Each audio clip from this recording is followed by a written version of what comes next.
जय जोहार साथियों, कैसे हैं आप सभी।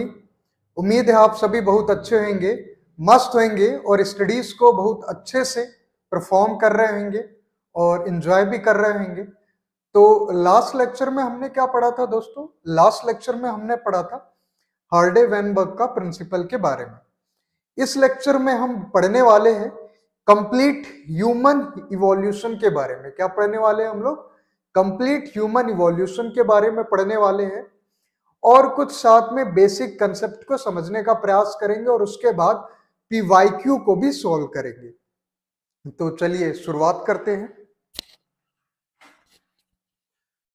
तो ऐसा माना जाता है दोस्तों, जो आज का जो ह्यूमन है उसका इवोल्यूशन या फिर उसकी स्पीसीज का फॉर्मेशन किसी से हुआ है तो वो कौन सा एनिमल है, उसे बोला जाता है दोस्तों प्राइमेट। क्या कहते हैं दोस्तों? प्राइमेट कहा जाता है। अब प्राइमेट आखिर होता क्या है दोस्तों? प्राइमेट रिप्रेजेंट करता है एक ग्रुप ऑफ स्पीसीज को, है ना। तो किस स्पीसीज को वो रिप्रेजेंट करता है? प्राइमेट किस स्पीसीज को रिप्रेजेंट करता है? तो प्राइमेट दोस्तों सारे के सारे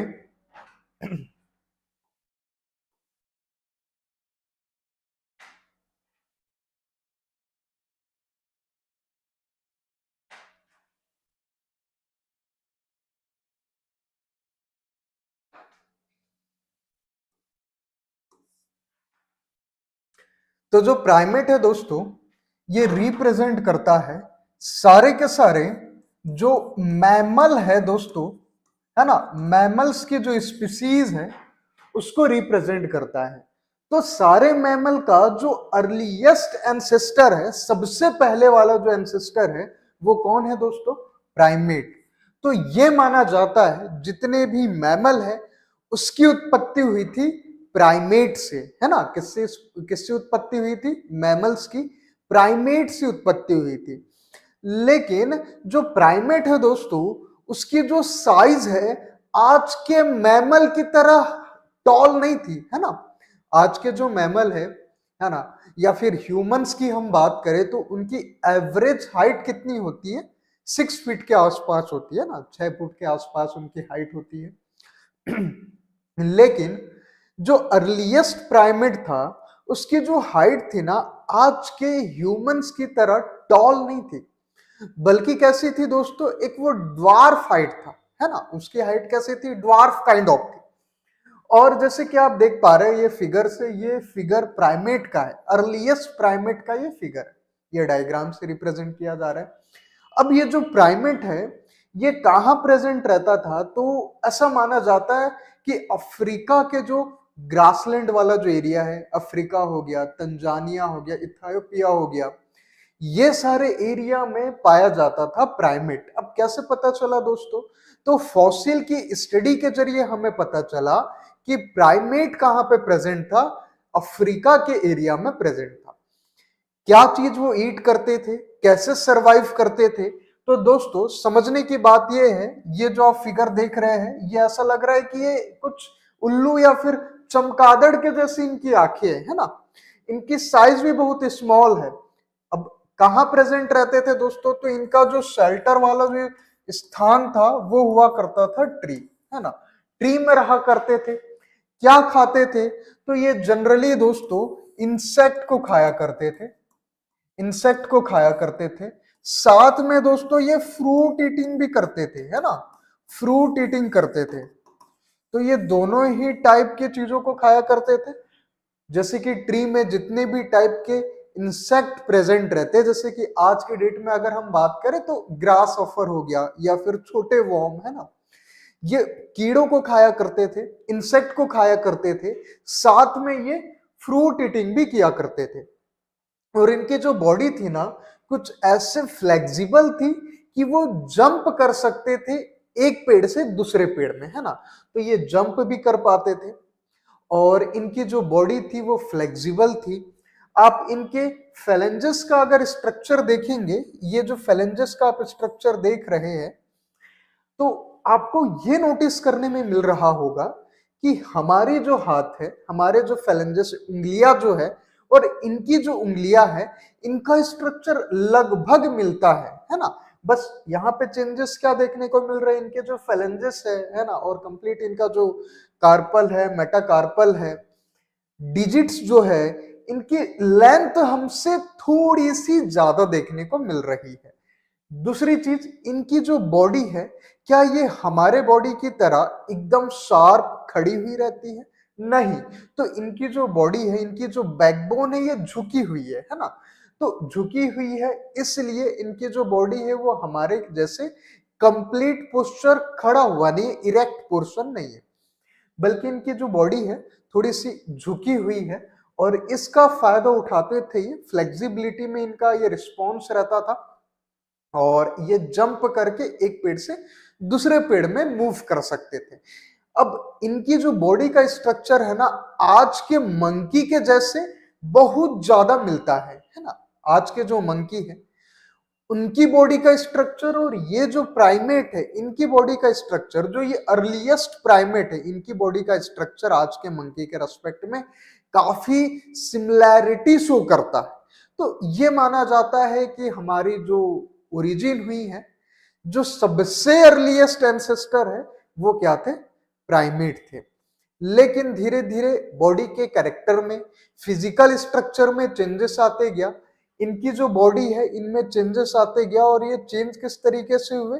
डिजिट्स के स्ट्रक्चर में थोड़ा चेंजेस आते गया, है ना। क्या क्या चेंजेस आते गए? इवोल्यूशन हिस्ट्री के अगर बारे में बात करी जाए तो किन किन टर्म में बेसिकली चेंजेस आते गए? तो सबसे पहला ये है कि बॉडी के स्ट्रक्चर में चेंज आए, है ना। सबसे पहला कौन सा चेंज है? बॉडी के स्ट्रक्चर में चेंज आता गया। दूसरा सबसे मेजर चेंज क्या आया? मेंटल एबिलिटी में, है ना। किसमें चेंज आया दोस्तों? मेंटल एबिलिटीज में चेंजेस आता गया। अब मेंटल एबिलिटीज में आखिर क्यों चेंजेस आते गया दोस्तों? तो जो क्रैनियल कैपेसिटी है, क्रैनियल कैपेसिटी है, ये वक्त के साथ इंक्रीज होती गई है ना। क्रैनियल कैपेसिटी क्या होता है? क्रैनियल कैपेसिटी का मतलब होता है जो ब्रेन का जो साइज है, जिसे हम मापते हैं क्यूबिक सेंटीमीटर में, सीसी लिखते हैं। सीसी का मतलब क्या है दोस्तों? क्यूबिक सेंटीमीटर है ना। क्या है दोस्तों? Cubic centimetre. तो इनकी ब्रेन के साइज में भी इनहेंसमेंट आते गया, साथ में दोस्तों मेंटल एबिलिटी में भी डेवलपमेंट होते गया। उसके साथ साथ जो नर्वस सिस्टम है ना, कौन सा सिस्टम दोस्तों? नर्वस सिस्टम जो है, इसमें भी इंक्रीमेंट आते गया। नर्वस कैपेसिटी है ना, जो इंपल्स की ट्रांसमिशन की जो एफिशिएंसी है, इसमें भी इंक्रीमेंट आते गया। और सबसे इंपॉर्टेंट, इनकी जो बॉडी है वो सीधी होती गई है ना। कैसी होती गई? सीधी। सीधी का मतलब क्या है दोस्तों? इनकी जो बॉडी का जो पोस्चर है, कौन किसके बारे में बात कर रहा हूं? पोस्चर। पोस्चर कैसा होते गया? सीधा होते गया है ना। अभी इनके जो बॉडी है वो कैसी दिख रही है? इनकी जो बैकबोन है वो झुकी हुई सी लग रही है। लेकिन ह्यूमन की बॉडी के बारे में बात करी जाए, या फिर मेरे बॉडी के बारे में बात करी जाए, आपके बॉडी के बारे में बात करी जाए, तो हमारी जो बैकबोन है दोस्तों, ये कंप्लीट सीधी है ना। और उसके साथ फ्लेक्सिबल भी है। कैसी है? फ्लेक्सिबल भी है। तो बैकबोन सीधी होते गई, फ्लेक्सिबल होते गई, और साथ में बॉडी में बैलेंस क्रिएट होते गया। क्या होते गया दोस्तों?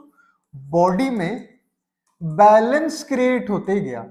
बॉडी में बैलेंस क्रिएट होते गया।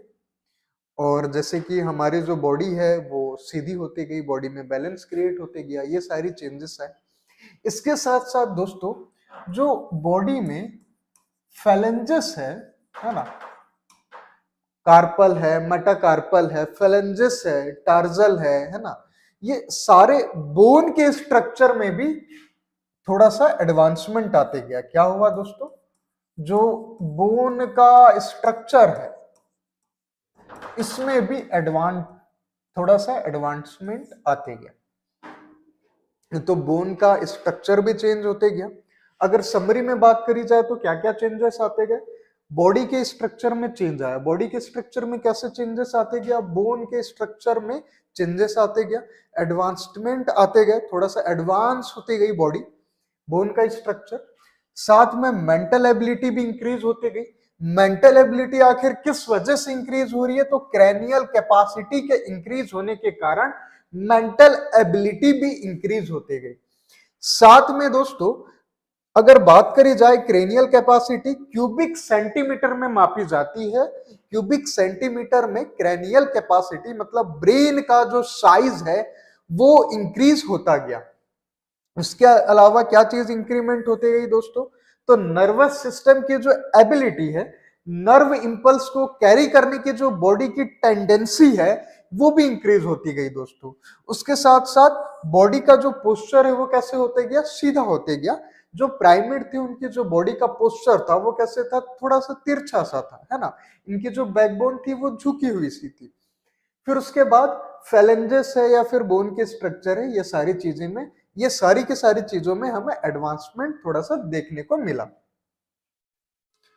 अब इसके आगे की बात करी जाए तो ऐसा माना जाता है कि जो प्राइमेट, उसके बाद अगर ह्यूमन के डायरेक्ट एंसेस्टर के बारे में बात करी जाए, है ना, अगर इनडायरेक्ट एंसेस्टर के बारे में बात करी जाएगी तो क्या कहेंगे आप?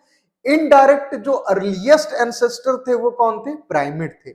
इनडायरेक्ट अर्लीस्ट एंसेस्टर कौन थे दोस्तों? प्राइमेट थे। लेकिन अगर डायरेक्ट एंसेस्टर के बारे में बात करी जाए तो वो कौन थे दोस्तों? ऑस्ट्रेलोपिथेकस थे, है ना। कौन थे दोस्तों? ऑस्ट्रेलोपिथेकस हमारे डायरेक्ट एंसेस्टर थे। फिर इनडायरेक्ट एंसेस्टर कौन थे दोस्तों? तो प्राइमेट्स इनडायरेक्ट एंसेस्टर थे। और इनका जो उत्पत्ति हुई थी, कब हुई थी? आज से दोस्तों अगर ये मान लेते हैं ये प्रेजेंट है हमारा, तो आज से लगभग दोस्तों 4.5 मिलियन ईयर एगो। कब? 4.5 मिलियन ईयर एगो इनकी उत्पत्ति हुई थी। तो ऑस्ट्रेलोपिथेकस की उत्पत्ति कब हुई थी? आज से 4.5 मिलियन ईयर एगो हुई थी। कहां प्रेजेंट थे दोस्तों? तो ये भी अफ्रीका के एरिया में प्रेजेंट थे, स्पेशली जो सेंट्रल अफ्रीका है, तंजानिया है, उस एरिया में ऑस्ट्रेलोपिथेकस की सबसे पुरानी फॉसिल को डिस्कवर किया गया। अब बात आती है ये अपना गुजारा कैसे करते थे, क्या खाते पीते थे, क्या कुछ टेक्नोलॉजी का भी ये यूज करते थे क्या? तो दोस्तों जैसे आप देख पा रहे हैं, ये कपड़ों को नहीं पहनते थे, है ना, ये न्यूड रहते थे। इनकी बॉडी में क्या देखने को मिलता है दोस्तों? इनकी बॉडी की हेयर की ग्रोथ सबसे ज्यादा देखने को मिलती है ना, बॉडी हेयर की ग्रोथ सबसे ज्यादा देखने को मिलती है। दूसरी चीज दोस्तों बात आती है, क्या ये किसी औजार का यूज करते थे क्या? तो बिल्कुल करते थे, लेकिन ये सारे के सारे जो औजार थे ये पत्थर से या फिर स्टोन से बना हुआ रहता था। किस तरीके के औजार का ये यूज करते थे? तो ये यूज करते थे दोस्तों नुकीले नुकीले औजार का उपयोग किया करते थे, है ना। जैसे एक भाला का जैसे स्ट्रक्चर रहता है ना, एंड में एक पॉइंटेड स्ट्रक्चर होता है, कुछ उस तरीके का औजार हुआ करता था। आयरन का ये यूज नहीं किया करते थे, क्योंकि उस समय ये आयरन से रूबरू नहीं थे, है ना। तो किसका यूज करते थे? नुकीले औजार का यूज करते थे। अब बात आती है ये नुकीले औजार जो स्टोन से बना हुआ था, इसका ये उपयोग का किस चीज के लिए करते थे? तो ये यूज किया करते थे दोस्तों खुद को किसी प्रिडेटर से प्रोटेक्ट करने के लिए। किसके लिए?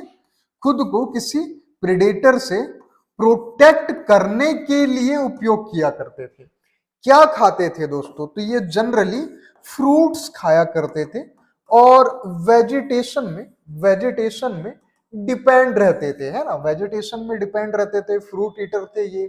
खुद को प्रोटेक्ट करने के लिए इन औजारों का यूज करते थे। जैसे कि ये भाई साहब को आप देख पा रहे हैं, ऐसे लग रहा है ये क्रिकेट खेल रहे हैं, लेकिन ये क्रिकेट नहीं खेल रहे हैं। ये क्या खेल रहे हैं फिर? ये कुछ खेल खेल रहे हैं, और वो खेल क्या है? ये खुद को प्रोटेक्ट करने का काम करते थे, है ना। और ये नुकीले औजार जो पत्थर या स्टोन या किसी रॉक से बने हुए रहते थे, उसको रिप्रेजेंट किया जा रहा है। और ये जो है इनकी जो बस्तियां हुआ करती थी, ये एक कलेक्शन में या फिर आसपास रहा करते थे, झुंड में रहा करते थे। कैसे रहा करते थे दोस्तों ये? तो ये रहा करते थे झुंड झुंड में रहा करते थे। अब ये झुंड में क्यों रहा करते थे दोस्तों? तो इसके जरिए ये खुद को किसी प्रिडेटर से प्रोटेक्ट कर पाते थे टाइम टू टाइम। जैसे कि मान के चलिए ये जो भाई साहब हैं, ये कुछ समय के लिए ड्यूटी परफॉर्म करेंगे, और ये परफॉर्म क्या करेंगे ड्यूटी? कि भाई कोई प्रेडेटर अगर आ रहा है, जंगली जानवर आ रहा है, तो उसको मारेंगे ये और अपने समुदाय की रक्षा करेंगे। सिमिलरली कुछ समय के बाद ये जो भाई साहब है ये भी वही काम करेंगे, इनके बाद यही ड्यूटी ये भाई साहब को मिलेगी, उनके बाद ये भाई साहब को मिलेगी, और ये सिलसिला चलते रहेगा। तो ये शिफ्ट वाइज एक तरीके से कार्य किया करते थे और अपने झुंड को प्रोटेक्ट करते थे, और झुंड में रहने की इनकी आदत थी। किसके बारे में चर्चा करी जा रही? ऑस्ट्रेलोपिथेकस। तो डायरेक्ट एंसेस्टर हमारे कौन थे दोस्तों? ऑस्ट्रेलोपिथेकस थे। कहां प्रेजेंट थे ये? तो सेंट्रल अफ्रीका में और तंजानिया के एरिया में प्रेजेंट थे। सबसे पुरानी फॉसिल हमें तंजानिया और सेंट्रल अफ्रीका के एरिया में देखने को मिलती है। फिर उसके बाद क्या हुआ?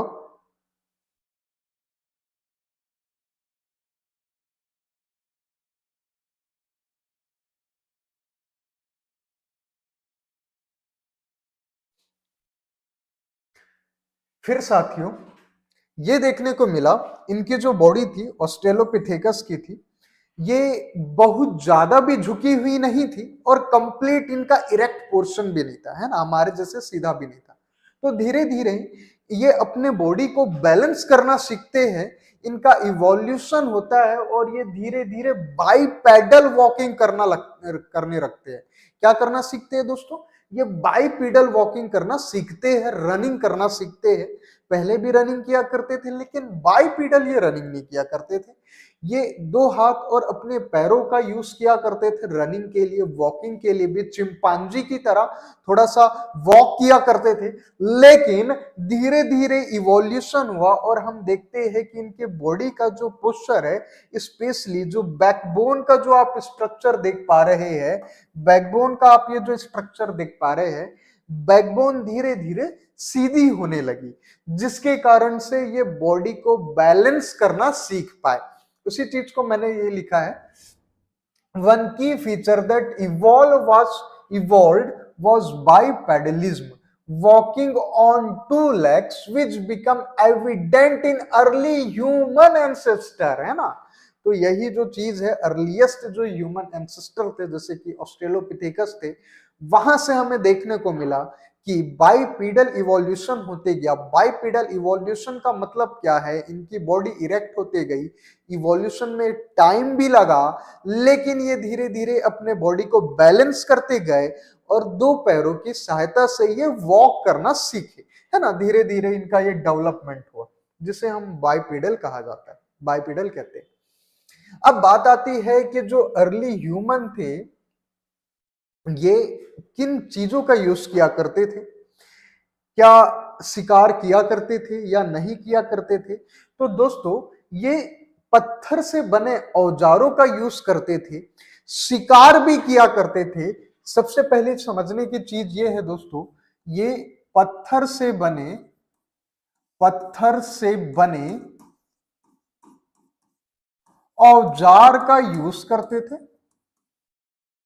और सबसे पहले जैसे ऑस्ट्रेलोपिथेकस का डेवलपमेंट हुआ, तो वो फ्रूट ईटर थे। क्या थे दोस्तों? ये फ्रूट ईटर थे। और उसके बाद दोस्तों, जब इवोल्यूशन होते गया, तो साथ में ये दोस्तों मांसाहारी भी बनते गए, मांसाहारी भी बनते गए। तो सबसे पहले अगर ऑस्ट्रेलोपिथेकस की बात करी जाए, तो वो कैसे, किस प्रवृत्ति के थे? फ्रूट ईटर थे दोस्तों। उसके बाद इवोल्यूशन हुआ और वो मांसाहारी भी बनते गए, है ना। अब आज की डेट में जो मीट ईटिंग वाली जो हमारी स्पीसीज है, साथ में हम हर्ब्स पे भी डिपेंड रहते हैं।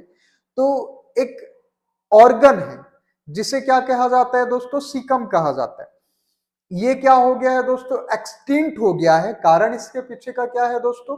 आज भी हम मांसाहार तो है, लेकिन उस मीट को हम पका कर खाते थे।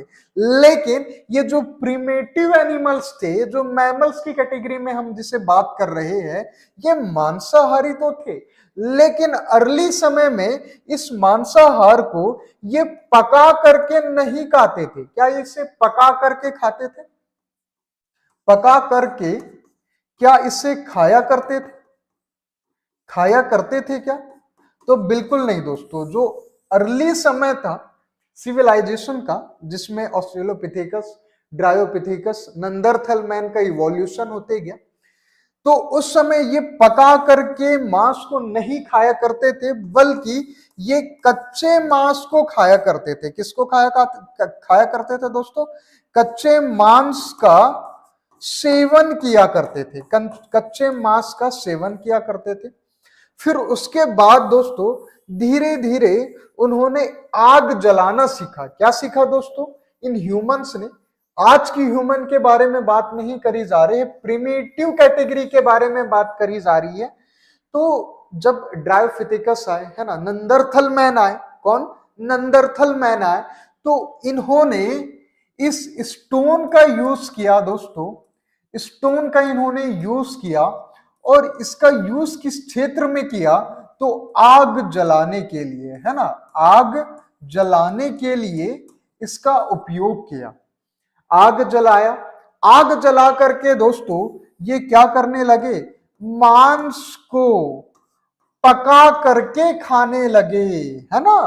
धीरे धीरे चीजें समझ में आ रही है। सबसे पहले फ्रूट ईटर बने, फ्रूट ईटर के बाद क्या करे इन्होंने, शिकार किया। शिकार किया किस चीज का यूज किया इन्होंने, तो इन्होंने पत्थर से बने औजारों का यूज किया। उसके बाद ये कच्चा शिकारी खाया करते थे, कच्चा मांस खाया करते थे।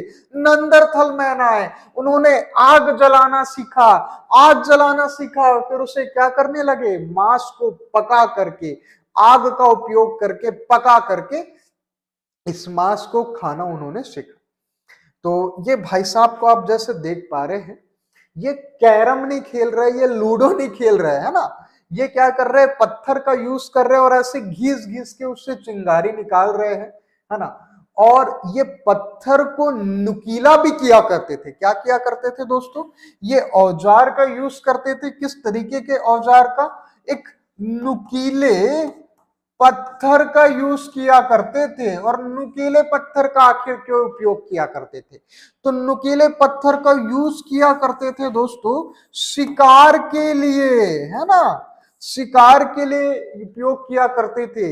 या फिर ये जो शिकार करेंगे, जब ये शिकार करते थे तो शिकार के मांस को चीरने के लिए, फाड़ने के लिए उपयोग किया करते थे इस नुकीले औजार का। साथ ही में आग जलाने के लिए भी नुकीले औजार का उपयोग किया करते थे। तो दो चीजों में स्पेशली उपयोग करते थे, शिकार करने में। भाले के जैसे स्ट्रक्चर इन्होंने बनाया था, लेकिन ये मत समझ लेना कि आज का जो भाला है उस तरीके का कंप्लीट उन्होंने स्ट्रक्चर बनाया था, जी नहीं।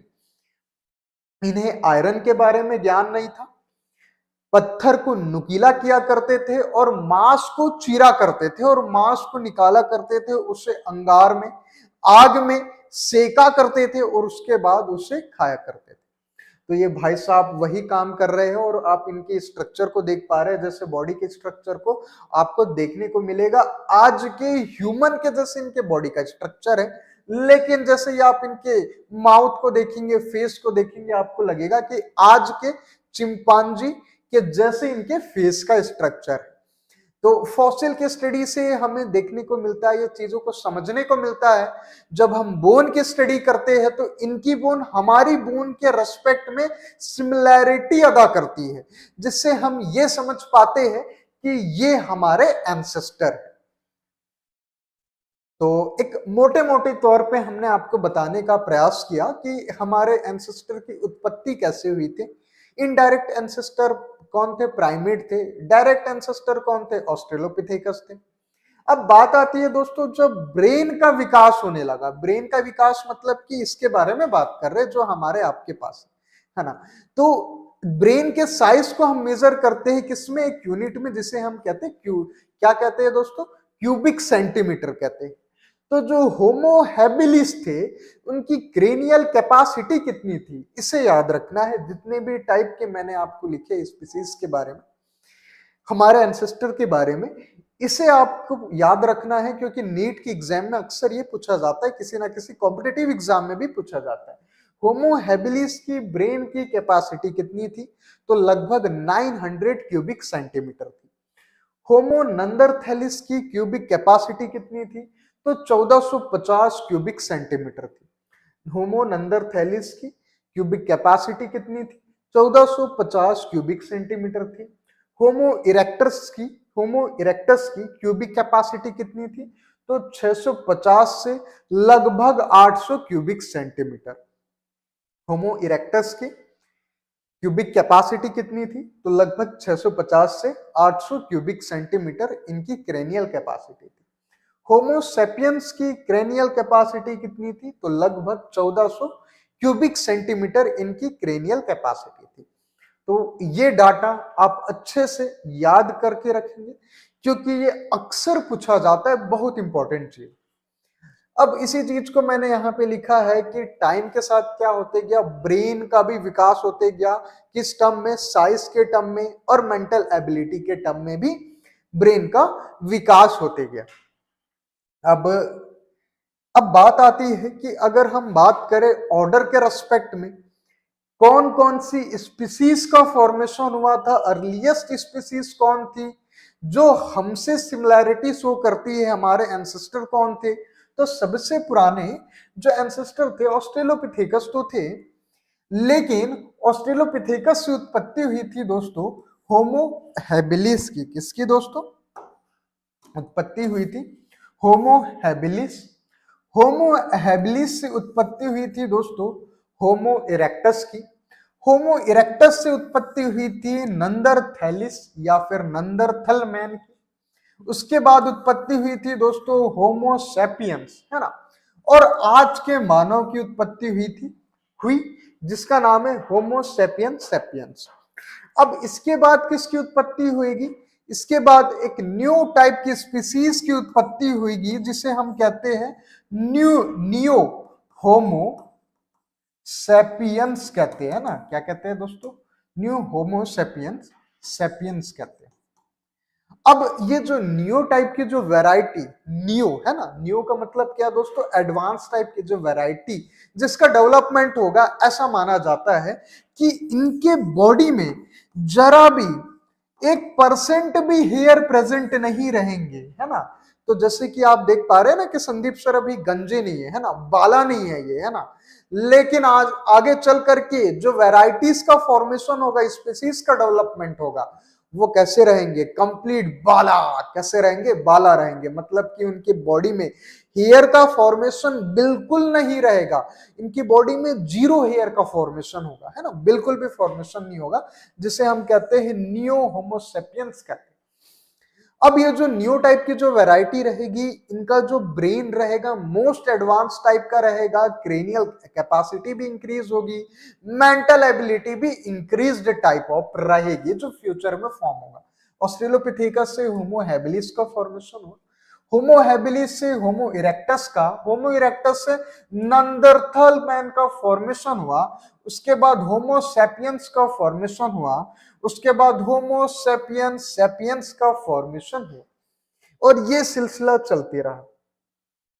अब एक एक चीज को हम समझने का प्रयास करेंगे। होमो हैबिलिस की उत्पत्ति कब हुई थी ये समझेंगे, उसके बाद उसके क्रेनियल कैपेसिटी के बारे में बात करेंगे, उसके बाद हम ये समझेंगे कि वो किस एरिया में प्रेजेंट थे, आज से कितने पहले, कितने वर्ष पहले, मिलियन ऑफ ईयर या लाखों के बारे में बात करें, लाख वर्ष के पहले कब इनका उत्पत्ति हुआ था, इन सारी चीजों में चर्चा करेंगे। और साथ में मेंटल एबिलिटीज के बारे में भी चर्चा करेंगे। तो जो होमो हैबिलिस थे दोस्तों, किसके बारे में बात करी जा रही है दोस्तों? होमो हैबिलिस के बारे में चर्चा करी जा रही है। तो जो होमो हैबिलिस थे उनकी उत्पत्ति कब हुई थी? तो आज से 2.4 टू 1.4 मिलियन ईयर्स एगो, है ना। आज से कितने साल पहले इनकी उत्पत्ति हुई थी? तो लगभग 2.4 से 1.4 मिलियन ईयर एगो इनकी उत्पत्ति हुई थी, और लगभग ये 1 मिलियन ईयर तक, कितने वर्ष तक ये सरवाइव करे थे? तो लगभग 1 मिलियन ईयर तक ये सरवाइव करे थे। कहां प्रेजेंट है दोस्तों ये? कहां पे इनके फॉसिल्स देखने को मिलते हैं? तो ईस्ट अफ्रीका में, स्पेशली तंजानिया और केन्या में इनकी उत्पत्ति देखने को मिलती है। कैसे पता चला सर आपको कि ये केन्या और तंजानिया में इनकी उत्पत्ति हुई थी? तो मैं कहूंगा साथियों, हमें पता चला फॉसिल एविडेंस से। फॉसिल की जब हमने स्टडी करी तो हमें इनके फॉसिल्स देखने को मिले, और इससे पता चला कि होमो हैबिलिस प्रेजेंट थे तंजानिया और केन्या रीजन में। इनकी क्रेनियल कैपेसिटी कितनी थी सर? तो इनकी क्रेनियल कैपेसिटी ज्यादा नहीं थी। इनका जो ब्रेन का स्ट्रक्चर था वो सिर्फ और सिर्फ 510 से लगभग 600 क्यूबिक सेंटीमीटर इतने साइज का था। तो इनका ब्रेन भी काफी स्मॉल था, सिर्फ 510 से 600 सेंटीमीटर क्यूब के साइज का इनका ब्रेन था। इस साइज के बीच में इनका ब्रेन था, और क्योंकि इनके ब्रेन की साइज स्मॉल थी तो ये मेंटली आज के ह्यूमन के तरह एडवांस नहीं थे। जैसे जैसे क्रेनियल कैपेसिटी इंक्रीज होते जाएगी, क्रेनियल कैपेसिटी का मतलब मैं फिर से बता दूं, ब्रेन की साइज इंक्रीज होते जाएगी तो हमें देखने को मिलेगा मेंटल एबिलिटीज भी ग्रो करते जाएगी, है ना। तो चीजें समझ में आ रही है।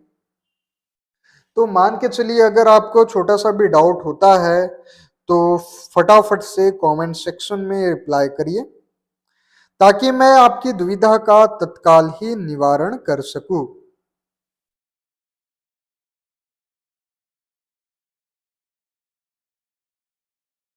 अगर आपको चीजें समझ में आ रही है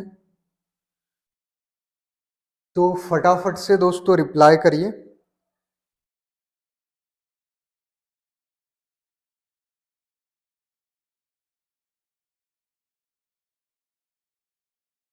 अगर आपको चीजें समझ में आ रही है तो फटाफट से रिप्लाई करिए दोस्तों।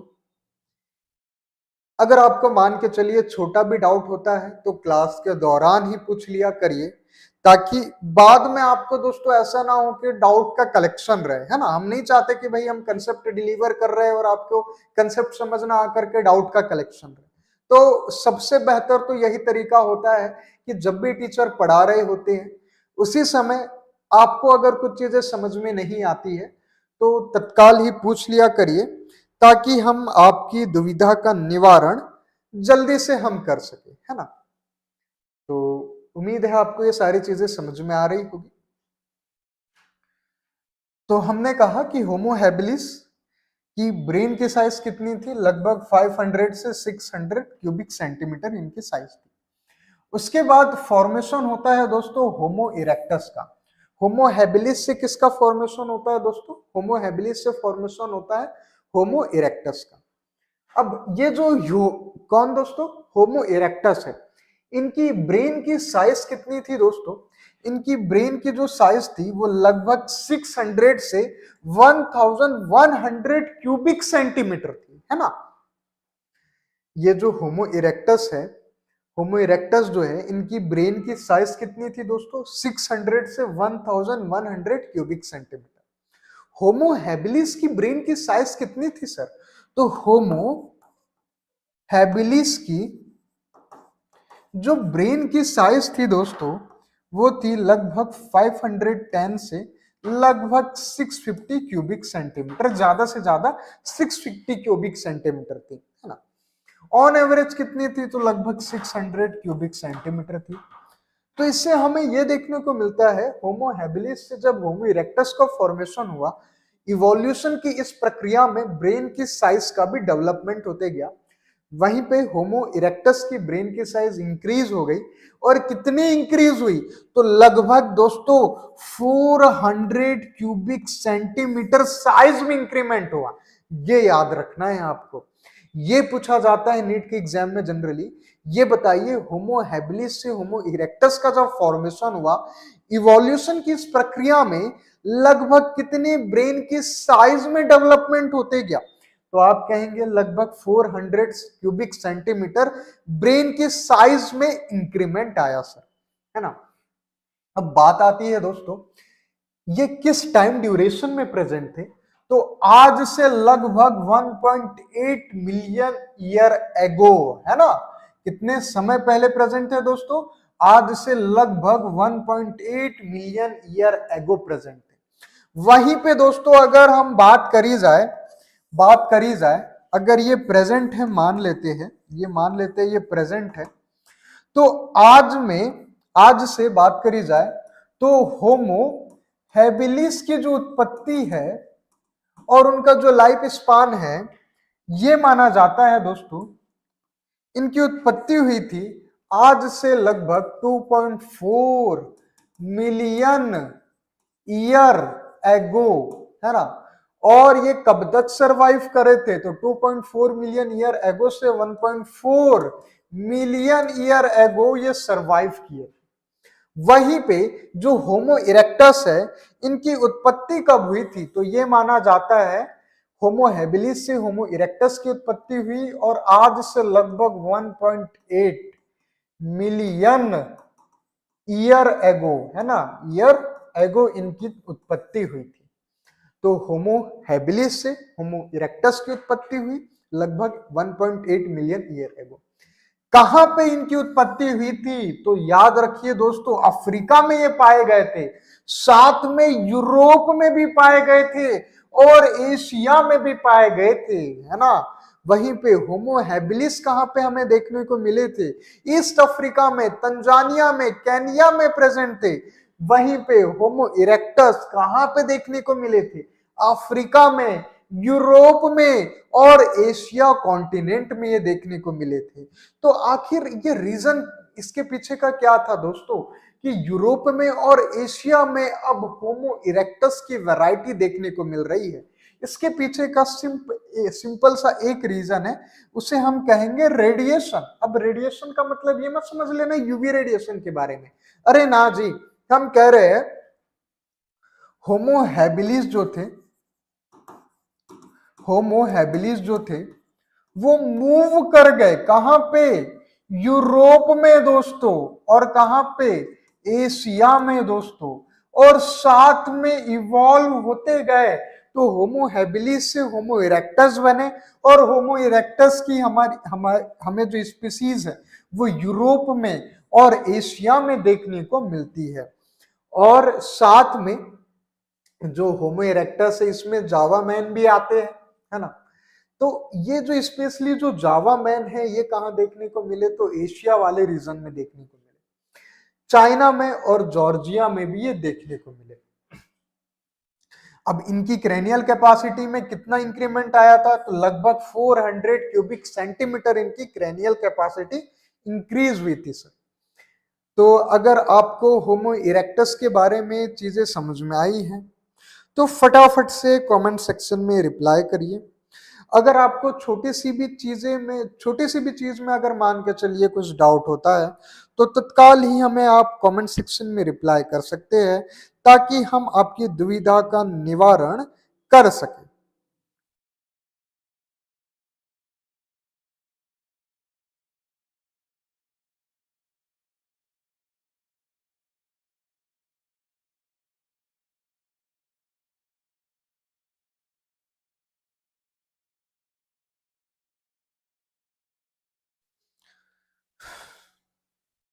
तो चीजें आपको समझ में आ रही है। अब हम पढ़ेंगे दोस्तों नंदरथल मैन के बारे में, है ना। तो जो नंदरथल मैन है जिसे हम क्या कहते हैं, होमो नंदरथैलेनिस भी कहते हैं, ये साइंटिफिक नेम है। ये नंदरथल मैन क्या है, इसका एक कॉमन नेम है। ये माना जाता है कि आज से लगभग 40,000 साल से लेकर के लगभग 4 लाख साल पहले, है ना, आज से 40,000 साल से लेकर के लगभग 4 लाख साल पहले इनकी उत्पत्ति हुई थी। किसकी, नंदरथल मैन की उत्पत्ति हुई थी। ये कहां प्रेजेंट थे दोस्तों, तो ये प्रेजेंट थे दोस्तों यूरोप के रीजन में, वेस्टर्न एशिया में प्रेजेंट थे, और साथ में ईस्ट एशिया में भी प्रेजेंट थे। तो होमो इरेक्टस से जब नंदरथल मैन का फॉर्मेशन हुआ तो इनकी उत्पत्ति कब हुई दोस्तों, आज से 40,000 वर्ष पहले से लेकर के लगभग 4 लाख वर्ष पहले तक, है ना। उस टाइम ड्यूरेशन में नंदरथल मैन पाए जाते थे। उसके बाद ये धीरे धीरे एक्सटिंक्ट होने लग गए। कहां पे प्रेजेंट थे दोस्तों, तो आप कहेंगे यूरोप में और वेस्टर्न एशिया, साथ में ईस्ट एशिया के रीजन में प्रेजेंट थे। इनकी जो ब्रेन की कैपेसिटी थी वो कितनी थी दोस्तों, तो इनकी भी ब्रेन की कैपेसिटी इंक्रीज हो गई। कितनी इंक्रीज हुई दोस्तों, तो लगभग 1200 से लेकर के 1750 क्यूबिक सेंटीमीटर इनकी ब्रेन के स्ट्रक्चर में चेंजेस आते गया। ब्रेन का जो साइज था वो 1200 से लेकर के 1750 क्यूबिक सेंटीमीटर बना, है ना। तो आप देख रहे हैं होमो इरेक्टस में जहां पे लगभग 1200 क्यूबिक सेंटीमीटर इनके ब्रेन का साइज था, वहीं पे जो नंदरथल मैन है इनकी ब्रेन के साइज में कितना इंक्रीमेंट आते गया।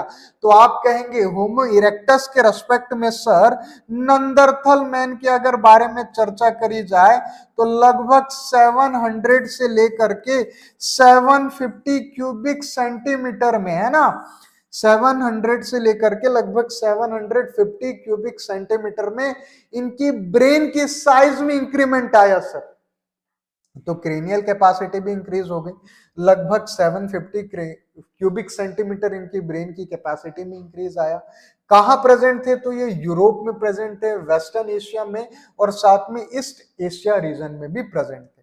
कब प्रेजेंट थे, तो आज से लगभग 4 लाख साल पहले प्रेजेंट थे।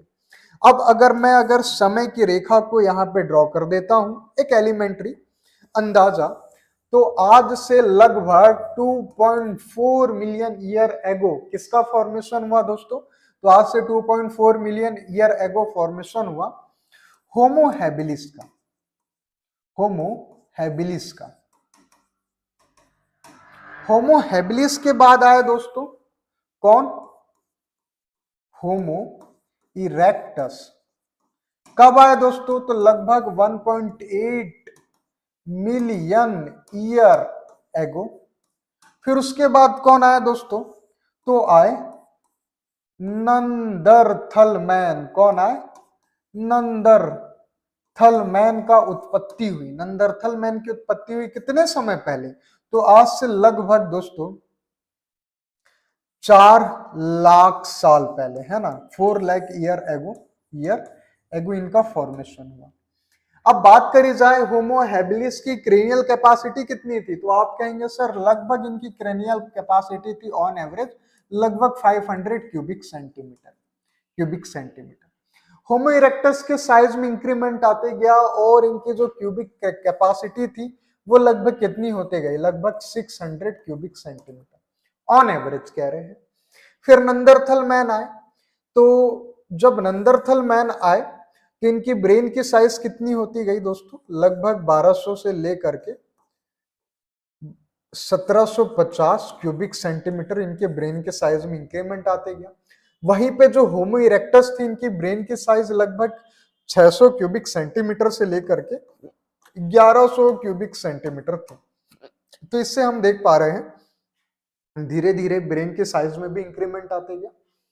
वहीं पे जो होमो हैबिलिस थे वो कहाँ पे प्रेजेंट थे दोस्तों? सेंट्रल एशिया वाले, सेंट्रल अफ्रीका वाले रीजन में, तंजानिया केनिया वाले रीजन में प्रेजेंट थे।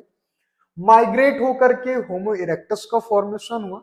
होमो इरेक्टस कहाँ पे प्रेजेंट थे? तो आप कहेंगे सर यूरोप में, एशिया में और साथ में अफ्रीका में भी पाए जाते थे। वहीं पे जो नंदरथेलिस मैन है ये कहाँ पे प्रेजेंट थे? यूरोप में प्रेजेंट थे, साथ में वेस्टर्न एशिया में भी प्रेजेंट थे। और ये माना जाता है दोस्तों इन दोनों के रेस्पेक्ट में जो एडवांस टाइप के जो मैन थे जिनका मेंटल डेवलपमेंट काफी अच्छा था, है ना, इन्हें टेक्निक्स पता थी, शिकार करने का तरीका इन्हें पता था। शिकार करने का मतलब खुद को प्रोटेक्ट करना किसी शिकार से, और ये स्टोन से बने वेपन्स का भी यूज करते थे। तो ये सारी के सारी टेक्निक्स किसमें इवॉल्व हुई? तो आप कहेंगे सर नंदरथल मैन में ये सारी चीजों का इवोल्यूशन होते गया। फिर बने दोस्तों होमो सेपियंस का फॉर्मेशन हुआ। और जो होमो सेपियंस है दोस्तों उसकी उत्पत्ति हुई आज से लगभग दोस्तों कितने वर्ष पहले? 2 लाख साल पहले। कितने साल पहले दोस्तों इसकी उत्पत्ति हुई थी? लगभग 2 लाख साल पहले इसकी उत्पत्ति हुई थी। कहां पे ये प्रेजेंट रहते थे दोस्तों? तो ये प्रेजेंट रहते थे अफ्रीका में, है ना। और अफ्रीका से ये ग्लोबली डिस्ट्रीब्यूट हो गए थे, है ना। याद रखने की बात है, अफ्रीका से ये ग्लोबली डिस्ट्रीब्यूट हो गए थे। और इनकी जो ब्रेन की जो क्रेनियल कैपेसिटी है ये कितनी थी ऑन एवरेज? लगभग 1300 से 1400 क्यूबिक सेंटीमीटर। इनकी ब्रेन की कैपेसिटी ऑन एवरेज कितनी थी? तो लगभग 1300 से 1400 क्यूबिक सेंटीमीटर इनकी ब्रेन की कैपेसिटी थी। अब उसके बाद आते हैं होमो सेपियन सेपियंस, है ना। तो होमो सेपियन सेपियन जो है वो उनकी उत्पत्ति कब हुई दोस्तों? तो आज से 1 लाख वर्ष से लेकर के आज से 50,000 साल पहले इनकी उत्पत्ति हुई। आज से 1 लाख वर्ष से लेकर के आज से 50 साल पहले, है ना, इनकी उत्पत्ति हुई थी। जो मोस्ट एडवांस जो स्पीसीज है ह्यूमन की उसे किसे क्या बोला जाता है? होमो सेपियन सेपियन। जो हमारी स्पीसीज है, आपकी हमारी स्पीसीज है, वो कौन है? होमो सेपियन सेपियन है। तो अगर पूछा जाए हमारी उत्पत्ति कब हुई थी, तो आज से 1 लाख वर्ष पहले, है ना। कितने वर्ष पहले उत्पत्ति हुई थी? 1 लाख वर्ष पहले। हमारे ब्रेन की कैपेसिटी कितनी है दोस्तों? तो आप कहेंगे सर लगभग 1300 से लेकर के 1500 क्यूबिक सेंटीमीटर हमारी ब्रेन की कैपेसिटी है। ब्रेन की कैपेसिटी कितनी है दोस्तों? लगभग 1300 से लेकर के 1500 क्यूबिक सेंटीमीटर है। कहां डिस्ट्रीब्यूट है? ये अफ्रीका से अराइज तो हुए है, लेकिन ये ग्लोबली डिस्ट्रीब्यूटेड है ना। हर एरिया में, हर कॉन्टिनेंट में ये प्रेजेंट है। मेंटली ये बहुत ज्यादा डेवलप्ड है। नर्व सिग्नल इनके बहुत अच्छे से फास्ट तरीके से नर्व इंपल्स ट्रांसमिट होते हैं। बॉडी का स्ट्रक्चर कैसा है, कंप्लीट सीधा है, बैकबोन अच्छी तरीके से डेवलप है, बैकबोन में स्पाइनल कॉर्ड भी बहुत अच्छी तरीके से डेवलप्ड है, इम्यूनिटी है, सोचने समझने की सारी टेक्निक्स आती है, ये सारी की सारी चीजें हैं, इनकी क्वालिटीज है।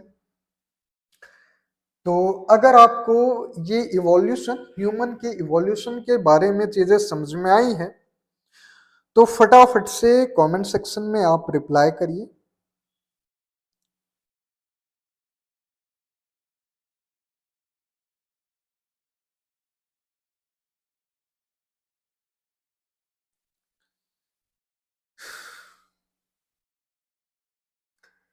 तो हमारा ये जो चैप्टर है दोस्तों इवोल्यूशन वाला, वो कंप्लीट हो जाता है। आपके लिए क्या वर्क है? आपके लिए वर्क ये है कि जो भी प्रीवियस लेक्चर्स है दोस्तों उसे आपको देखना है, प्रीवियस लेक्चर को देखना है। साथ में दोस्तों प्रीवियस लेक्चर को देखना है, अगर आपका कोई नोट्स नहीं बना है, छोटा है, तो वो नोट्स भी बनाइए और टाइम टू टाइम स्टडी करते रहिए। अब आज हम क्या करने वाले हैं दोस्तों, चैप्टर कंप्लीट हो गया है इवोल्यूशन, तो अब हम प्रीवियस ईयर्स के कुछ क्वेश्चन सॉल्व करने वाले हैं, है ना, जो नीट के एग्जाम में पूछे गए। तो फटाफट से रेडी हो जाइए, कुछ प्रीवियस ईयर्स के हम क्वेश्चंस को सॉल्व करेंगे।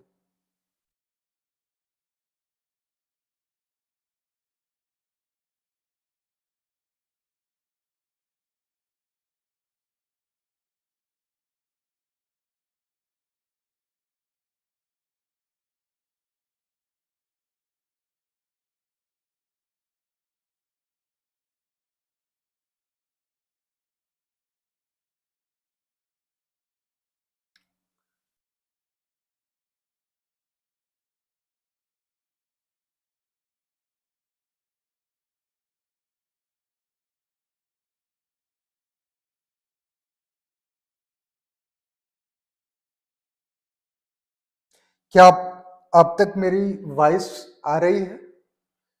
क्या कोई तकनीकी खराबी तो नहीं है?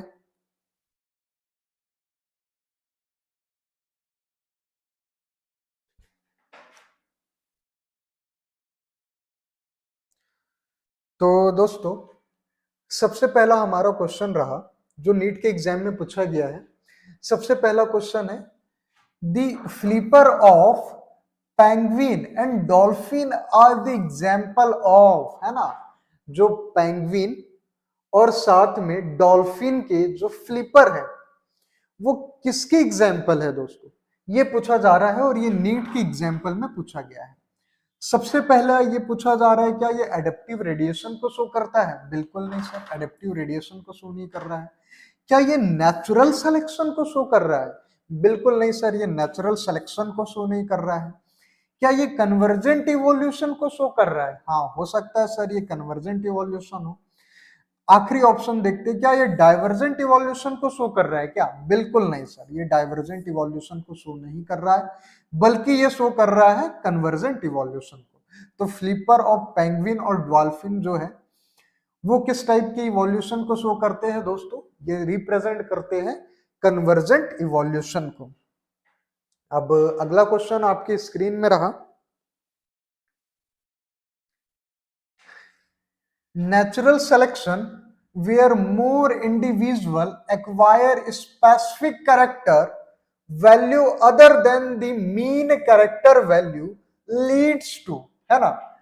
अब ये पूछा जा रहा है कि अगर नेचुरल सिलेक्शन की प्रोसेस होती है और अगर हम हार्डे वैन बर्ग का अगर प्रिंसिपल के जरिए ग्राफ को ड्रॉ करते हैं, तो अगर मान के चलिए ज्यादातर जो इंडिविजुअल है वो एक ऐसे कैरेक्टर को एक्वायर करते हैं जो मीन कैरेक्टर से कुछ अलग है ना, मीन कैरेक्टर से अलग है, और ज्यादातर इंडिविजुअल किसी पॉपुलेशन में इस कैरेक्टर को एक्वायर करते हैं।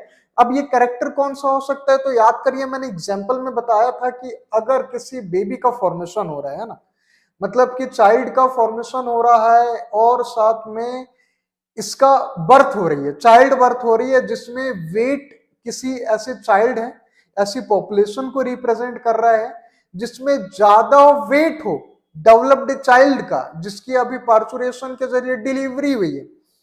तो ज्यादा पॉपुलेशन कैसे ग्रो कर रही है, जिसका अगर बर्थ हो रहा है तो इसका वेट ज्यादा है। तो इस कंडीशन में दोस्तों किस तरीके का ये ग्राफ का फॉर्मेशन करेंगे, ये पूछा जा रहा है। क्या ये स्टेबलाइजिंग चेंज को रिप्रेजेंट करेंगे? बिल्कुल नहीं। स्टेबलाइजिंग कब होता है? जब मीन सेलेक्टेड वैल्यू का फॉर्मेशन पॉपुलेशन में सबसे ज्यादा होता है। तो स्टेबलाइजिंग चेंज को ये शो नहीं करेंगे। फिर है डायरेक्शनल चेंजेस। हो सकता है सर डायरेक्शनल हो, बिल्कुल हो सकता है। फिर है डिसरप्टिव चेंज, बिल्कुल नहीं, ये डिसरप्टिव भी नहीं होगा। फिर रैंडम चेंज हो सकता है क्या? अचानक से ये पॉपुलेशन में चेंजेस आ सकता है क्या? बिल्कुल नहीं हो सकता है सर। तो हमारा करेक्ट आंसर क्या रहेगा दोस्तों? डायरेक्शनल चेंज रहेगा, जिसमें एक मैक्सिमम जो पॉपुलेशन है ये मीन वैल्यू से किसी और टाइप की वैल्यू को रिप्रेजेंट कर रही हो। ये मैंने आपकी एग्जाम्पल के जरिए समझाया भी था। अब अगला क्वेश्चन है दोस्तों, which of the following statement is not true, है ना। ये पूछ रहा है कि इसमें से दिए गए स्टेटमेंट से कौन सा स्टेटमेंट है जो ट्रू नहीं है। पहला है analogous structure are a result of convergent evolution. अरे एनालॉगस स्ट्रक्चर जो होते हैं वो रिजल्ट होते हैं कन्वर्जेंट इवोल्यूशन के। तो ये स्टेटमेंट तो सही है। एनालॉगस स्ट्रक्चर क्या होते हैं दोस्तों? कन्वर्जेंट इवोल्यूशन के रिजल्ट में होते हैं। तो स्टेटमेंट तो सही है, लेकिन हमारे ऑप्शन में क्या पूछा गया है दोस्तों कि कौन सा ऑप्शन जो है वो ट्रू नहीं है या फिर रॉन्ग है। तो हमारा ये ऑप्शन रॉन्ग हो जाएगा। अब क्या पूछा जा रहा है दोस्तों? Sweet potato and potato and is an example of analogous, है ना। एनालॉजी का अगर ये एग्जाम्पल है, ये पूछा जा रहा है। स्वीट पोटैटो और जो पोटैटो है वो एनालॉजी का एक एग्जाम्पल है। तो स्टेटमेंट तो सही है, तो ऑप्शन क्या हो जाएगा? रॉन्ग हो जाएगा। होमोलॉजी इंडिकेट कॉमन एंसेस्टर, बिल्कुल सही है। होमोलॉजी जो होता है वो कॉमन एंसेस्टर को रिप्रेजेंट करता है। तो इस अकॉर्डिंग दोस्तों ये ऑप्शन तो सही है, लेकिन स्टेटमेंट हमारा गलत हो जाएगा। अब आखिरी में क्या बोला गया है? Flipper of penguin and dolphin are a pair of homologous organ. बिल्कुल नहीं सर। तो ये जो ऑप्शन है ये हमारा रॉन्ग है, इसलिए जो हमारा करेक्ट स्टेटमेंट हो जाएगा क्वेश्चन के अकॉर्डिंग ऑप्शन नंबर डी रहेगा। ये 2022 में पूछा गया है। अब अगला जो क्वेश्चन है ये आपके लिए है दोस्तों। Factor that leads to founder effect in a population is, है ना। तो आप ये जो क्वेश्चन का आंसर आपको करना है, फटाफट से कमेंट सेक्शन में रिप्लाई करिए।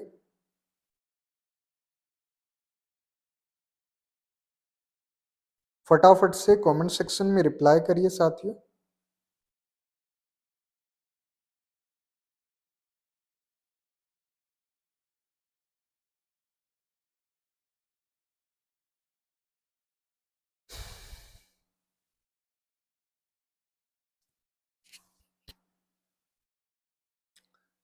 क्वेश्चन पूछा गया है the factor lead to founder effect in a population is. पूछा गया है कि कौन सा फैक्टर गिवन ऑप्शन में रिप्रेजेंट करता है फाउंडर इफेक्ट की पॉपुलेशन को, founder effect in a population.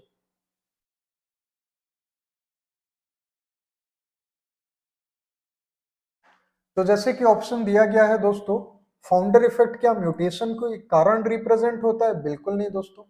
तो फाउंडर इफेक्ट क्या जेनेटिक ड्रिफ्ट के वजह से आ सकता है? बिल्कुल आ सकता है सर, जेनेटिक ड्रिफ्ट हो सकता है। क्या ये नेचुरल सिलेक्शन होगा? पार्शियली ये ट्रू है, कंप्लीटली ट्रू नहीं है, तो हमारा आंसर ये गलत हो जाएगा। फिर उसके बाद है जेनेटिक रिकॉम्बिनेशन, तो बिल्कुल नहीं सर। तो हमारा जो आंसर रहेगा, करेक्ट आंसर क्या रहेगा? ऑप्शन नंबर बी रहेगा। अब अगला क्वेश्चन ये पूछा जा रहा है दोस्तों, among the following sets of examples for divergent evolution select the incorrect option। इसका आंसर आपको करना है दोस्तों।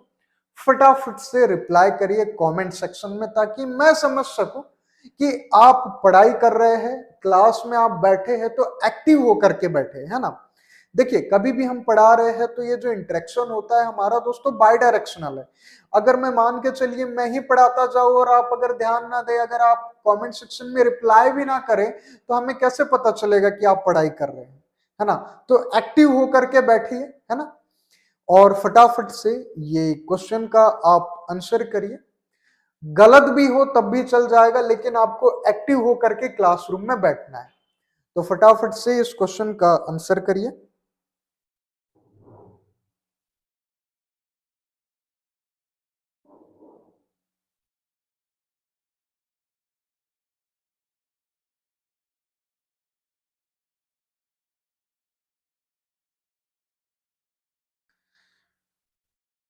चलो अब हम देखते हैं। Among the following set of example for divergent evolution select the incorrect select option. तो डाइवर्जेंट इवोल्यूशन के लिए कौन सा इनकरेक्ट ऑप्शन है, इसे हमें सेलेक्ट करना है इनकरेक्ट ऑप्शन को। सबसे पहला है four limb of man, bat and चीता। तो डाइवर्जेंट इवोल्यूशन को रिप्रेजेंट करता है four limb of man, bat and चीता, ये भी बिल्कुल सही है। उसके बाद डाइवर्जेंट इवोल्यूशन को रिप्रेजेंट करता है बैट, मैन और चीता, ये भी सही है। किसके बारे में बात करी जा रही है, हार्ट के बारे में बात करी जा रही है। तो बैट का हार्ट या फिर मैन का या फिर चीता, इन तीनों का जो हार्ट है ये डाइवर्जेंट इवोल्यूशन को रिप्रेजेंट करता है, ये भी सही है। अब divergent evolution brain of bat, man and चीता ये रिप्रेजेंट करता है, ये भी बिल्कुल सही है सर। अब पूछा गया है दोस्तों eye of octopus, bat and man, ये तो कन्वर्जेंट इवोल्यूशन को रिप्रेजेंट करता है ना। आई ऑफ ऑक्टोपस, बैट और मैन किसके इवोल्यूशन को रिप्रेजेंट करता है दोस्तों, किस टाइप के, कन्वर्जेंट इवोल्यूशन को, है ना, कन्वर्जेंट इवोल्यूशन को रिप्रेजेंट करता है। तो ऑप्शन नंबर जो डी है ये क्वेश्चन के अकॉर्डिंग रॉन्ग होगा और हमारे लिए आंसर क्या रहेगा, ऑप्शन नंबर डी रहेगा। बहुत सिंपल सा क्वेश्चन था दोस्तों। अब अगला क्वेश्चन ये आपके लिए है। The similarity of bone structure in four limb of many vertebrate is an example of. बहुत सिंपल सा क्वेश्चन है दोस्तों। ये पूछ रहा है कि बोन का जो स्ट्रक्चर जो होता है उसमें भी जो फोर लिम्ब होते हैं, बहुत सारे जो वर्टिब्रेट होते हैं उनके जो फोर लिम्ब होता है उनका जो स्ट्रक्चर जो रहता है वो सिमिलर रहता है ना। फोर लिम्ब का जो स्ट्रक्चर होता है बहुत सारे वर्टिब्रेट का, ये बोन का एनाटॉमिकल स्ट्रक्चर सिमिलर होता है। ये किस टाइप के इवोल्यूशन को या इवोल्यूशनरी स्ट्रक्चर को रिप्रेजेंट करता है, तो ऑप्शन है होमोलॉगस या होमोलॉजी, ये हो सकता है, बिल्कुल हो सकता है। एनालॉगस ये भी नहीं हो सकता है क्योंकि एनालॉजी हमारा इनकरेक्ट हो जाएगा। कन्वर्जेंट इवोल्यूशन ये भी नहीं रहेगा। अडेप्टिव रेडिएशन ये भी नहीं होगा। तो हमारा जो करेक्ट आंसर रहेगा वो क्या रहेगा दोस्तों, होमोलॉगस रहेगा। होमोलॉगस क्या होता है, होमोलॉजी रिप्रेजेंट करता है similar anatomical structure but they form different function, है ना। अलग अलग ऑर्गेनिज्म के बोनी स्ट्रक्चर क्या रहेंगे, सिमिलर रहेंगे, लेकिन ये जो बोनी स्ट्रक्चर है ये अलग अलग फंक्शन को परफॉर्म करेंगे, यही चीज को बोला गया है। अब ये जो क्वेश्चन है दोस्तों इसमें पूछा गया है in Hardy Weinberg equation the frequency of heterozygous individual represented by, है ना। बहुत सिंपल सा क्वेश्चन है दोस्तों। ये जो चीज है मैंने क्लासरूम में भी डिस्कस किया है। याद करिए एक इक्वेशन लिखाई थी दोस्तों। तो इसका जो आंसर है option A B C D जो भी आपको सही लगता है तुरंत ही कमेंट सेक्शन में मुझे रिप्लाई करिए, है ना। ये क्वेश्चन आपके लिए है। अगर गलत भी आप रिप्लाई करेंगे सोच करके रिप्लाई करिए, सोच समझ के, है ना। गलत भी रिप्लाई करेंगे तब भी चलेगा, लेकिन आपका एक एक्टिव पार्टिसिपेशन ये इंपॉर्टेंट है दोस्तों।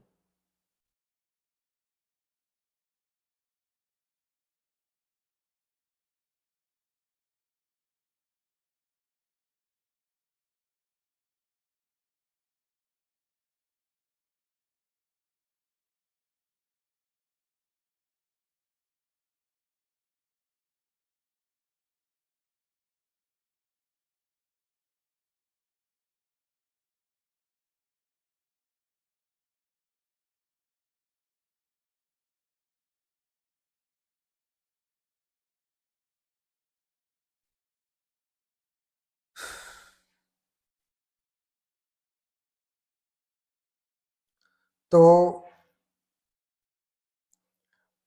टिकरापारा स्कूल के बच्चे लिखते हैं option number A and option number D, है ना। दोस्तों याद करिए, मैंने आपको बताया था एक इक्वेशन के बारे में, पी स्क्वायर प्लस 2pq, है ना, plus q square is equal to 1, है ना। और यहाँ पे 1 क्या है? एलिलिक फ्रीक्वेंसी का सम।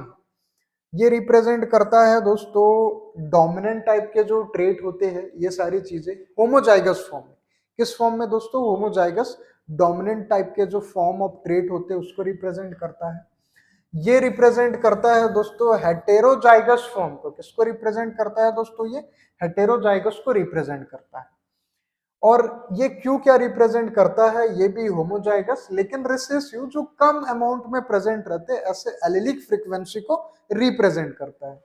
ये मैक्सिमम टाइप की एलिलिक फ्रीक्वेंसी, ये होमोजाइगस, ये भी होमोजाइगस रहेगी। और ये क्या रहेगा दोस्तों?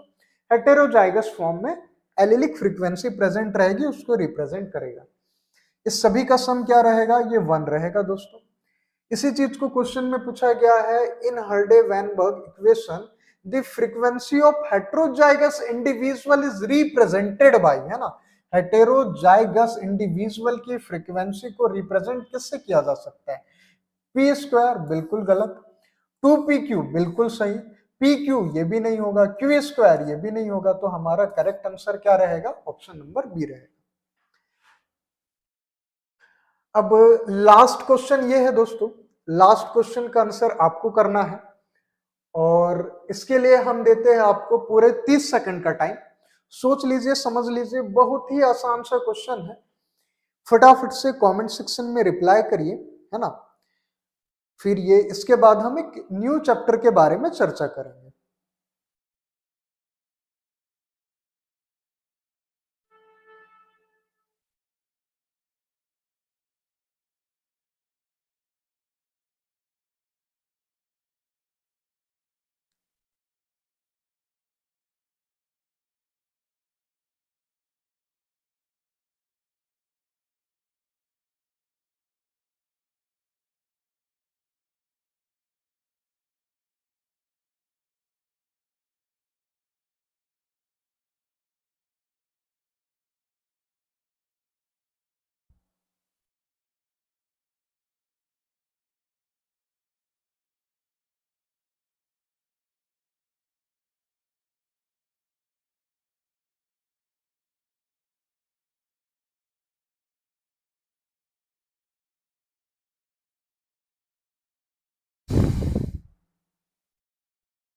तो आखिरी क्वेश्चन ये रहा, analogous structure are a result of, है ना। पूछा जा रहा है कि जो एनालॉगस स्ट्रक्चर है ये आखिर किस टाइप की इवोल्यूशनरी रिलेशनशिप या फिर स्टेबलाइजिंग या फिर शेयर्ड इन एंसेस्टरी, इन सब में किस चीज को रिप्रेजेंट करता है। बहुत आसान सा आंसर है इसका दोस्तों, बहुत आसान सा क्वेश्चन भी है। तो फटाफट से कमेंट सेक्शन में रिप्लाई करिए, हम आपका इंतजार कर रहे हैं।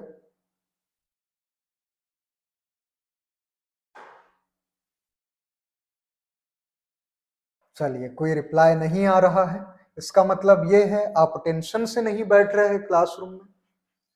तो एनालॉगस स्ट्रक्चर है दोस्तों, वो रिप्रेजेंट करता है कन्वर्जेंट इवोल्यूशन को, है ना।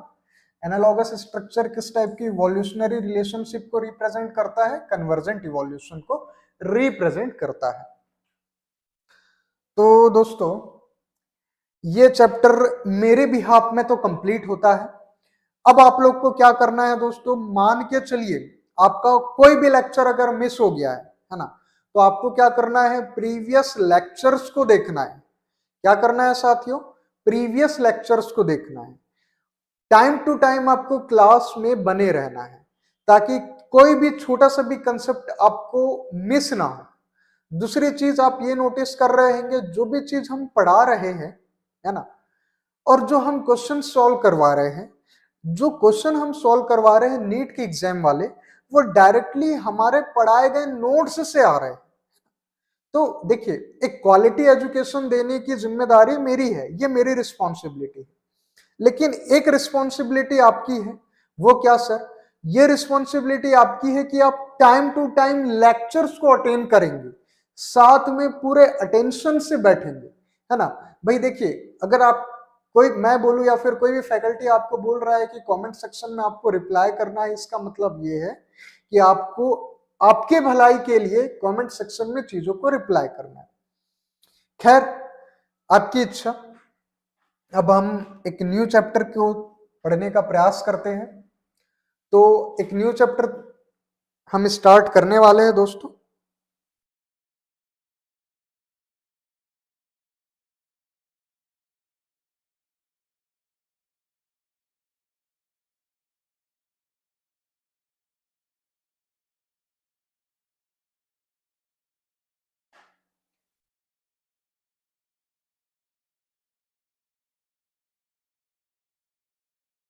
चलो, तो अब हम पढ़ने वाले हैं दोस्तों एक न्यू चैप्टर के बारे में। चैप्टर का नाम है दोस्तों ह्यूमन हेल्थ एंड डिसीज। इस चैप्टर में हम किन किन टॉपिक्स के बारे में पढ़ने वाले हैं, इसकी हम चर्चा कर लेते हैं। सबसे पहले हम समझेंगे हेल्थ के बारे में और हेल्थ की डेफिनेशन के बारे में। ओल्ड डेफिनेशन के बारे में समझेंगे, ओल्ड कंसेप्ट के बारे में पढ़ेंगे हेल्थ के। फिर मॉडर्न डेफिनेशन के बारे में हम समझेंगे। फिर हम समझेंगे दोस्तों कॉमन डिसीज इन ह्यूमन के बारे में। फिर हम समझेंगे दोस्तों इम्यूनिटी के बारे में। फिर हम समझेंगे दोस्तों एड्स के बारे में। फिर हम समझेंगे कैंसर के बारे में, और एट द एंड हम पढ़ेंगे दोस्तों ड्रग एंड अल्कोहल अब्यूज, है ना। सबसे इंपॉर्टेंट टॉपिक के बारे में बात करी जाए जिससे अक्सर क्वेश्चन बनते ही बनते हैं, तो वो है दोस्तों ड्रग एंड अल्कोहल अब्यूज, है ना। खंबा समझ गए ना, ड्रग एंड अल्कोहल अब्यूज। साथ में दोस्तों कैंसर और एड्स वाले भी जो टॉपिक है उससे एटलीस्ट एक क्वेश्चन तो पूछा जाता है। तो अगर आप अटेंशन से बैठेंगे और पढ़ेंगे तो ये समझ लीजिए कैंसर, एड्स और ड्रग अल्कोहल अब्यूज ये आपका पक्का हो जाएगा टॉपिक। और 100% ये टॉपिक से इस नीट के एग्जाम में, 25 के नीट के एग्जाम में ये क्वेश्चन पूछा ही जाएगा, क्योंकि अक्सर पूछा ही जाता है। ये वाले चैप्टर से दोस्तों कम से कम दोस्तों 4 क्वेश्चंस बनेंगे, है ना। कम से कम 4 से 5 क्वेश्चन पूछे जाते हैं। तो ये समझ लीजिए कितना ज्यादा ये वेटेज, कितना ज्यादा ये वेटेज ये अकेला चैप्टर कैरी कर रहा है ना। अकेले चैप्टर से 4 से 5 क्वेश्चन पूछे जा रहे हैं, बहुत ज्यादा वेटेज ये कैरी कर रहा है। तो समझने का प्रयास करिए। सबसे पहले हम समझते हैं हेल्थ का मतलब क्या होता है दोस्तों, एक जनरल डेफिनेशन के बारे में। तो हेल्थ का मतलब सिर्फ इतना होता है, अगर मैं किसी भी पर्सन के बारे में बात करूं, अगर हम उससे कह रहे हैं कि वो पर्सन हेल्दी है, या फिर मैं हेल्दी पर्सन हूं, आप स्टूडेंट क्या है हेल्दी है, इसका मतलब ये है कि आप मेंटली, है ना, कैसे दोस्तों, मेंटली, साथ में फिजिकली, और एक और चीज, मेंटली, फिजिकली और सोशली, है ना, सोशली क्या है, वेल बीइंग है। क्या है, mentally, physically, socially well being है। अब जब हम ह्यूमंस के बारे में बात कर रहे हैं तो ये सोशली वेल बीइंग इस टर्म का क्यों यूज कर रहे हैं, क्योंकि आप समझ रहे ह्यूमन क्या है दोस्तों, एक सोशल एनिमल है जो सोसाइटी में रहता है। किस में रहते हैं हम, सोसाइटी में रहता है। अब मेंटली फिट होने का मतलब क्या है, सिंपल सी बात है कि आप मेंटली गुड है ना। मेंटल नेचर आपका अच्छा है, आप ना ही किसी डिप्रेशन में है, ना ही आप किसी एंजाइटी से सफर कर रहे हैं, ना ही आपको गजनी जैसी कोई भी एक मेंटल डिसीज है। अगर इन सारे टर्म में अगर आप गुड है, वेल बीइंग है, तो आपको कहा जाएगा कि आप मेंटली क्या है, वेल बीइंग है और मेंटली हेल्दी है। फिजिकली हेल्दी होने का मतलब क्या है दोस्तों, हमारे बॉडी के सारे फिजियोलॉजिकल वर्क जो है, जो मेटाबॉलिक एक्टिविटी के जरिए परफॉर्म होते हैं, किसके जरिए, मेटाबॉलिक एक्टिविटी के जरिए जो सारे के सारे वर्क परफॉर्म होते हैं, ये वेल बीइंग तरीके से परफॉर्म हो रहे हैं। इन सारे वर्क में किसी भी तरीके की इनहिबिशन क्रिएट नहीं हो रही है, तब उस कंडीशन में कहा जाएगा कि जो बॉडी है वो फिजिकली भी वेलबींग है। साथ में सोशल वेलबींग का मतलब ये है कि आपको सोसाइटी के सारे एस्पेक्ट के बारे में नॉलेज है, सोसाइटी में आपको कैसे बिहेव करना है ये पता है, सारे एथिक्स के बारे में पता है, मोरल रिस्पॉन्सिबिलिटी आप अच्छे से प्ले कर पाते हैं, आपकी फैमिली के प्रति जो मोरल रिस्पॉन्सिबिलिटी है, नेशन के प्रति जो मोरल रिस्पॉन्सिबिलिटी है, सोसाइटी में आपको कैसे बिहेव करना है, ये सारी चीजें आपको अगर पता है और आप उस तरीके से बिहेव करते हैं, मेंटली आप कैपेबल है सारे डिसीजंस को लेने के लिए, तो उस कंडीशन में कहा जाता है कि आप क्या है, सोशली वेलबींग है। उसी चीज को मैंने इस फिगर के जरिए बताने का प्रयास करा है, जिसमें ये बॉडी बिल्डर जो है ये रिप्रेजेंट क्या चीज को कर रहा है, फिजिकल फिटनेस को रिप्रेजेंट कर रहा है। इनकी मेटाबॉलिक एक्टिविटी अच्छे से परफॉर्म हो रही है, कोई भी डिसऑर्डर नहीं है, जेनेटिक डिसऑर्डर भी नहीं है ना, ना ही ये कि फीवर से, कॉमन कोल्ड या फिर किसी भी डिसीज से सफर कर रहे हैं, तो इसे हम कहते हैं फिजिकली फिट।